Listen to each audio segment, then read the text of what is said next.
madimoni kuchirerera satanism ndokuda mudzimai ane nharo anoti Kwete pavana vangu andaiona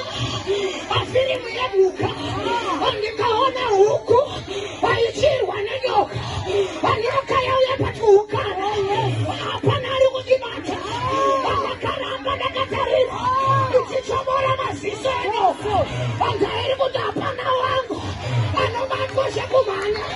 atinawerenamai akati dhimoni renyika ndasinda kuchomora adhimoni resatanisi anasinda kuchomora adhimoni remutumba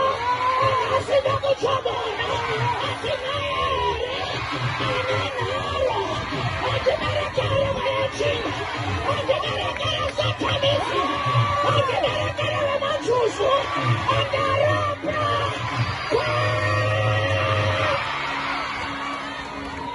Kwete pavana vangu Kwete pavana vangu nasi zvinobroka azvinode vasikana ane rudzi anasi zvinobroka azvinode vana vacheche anasi zvinobroka azvinode ropa revana vadiki tamoyo elaya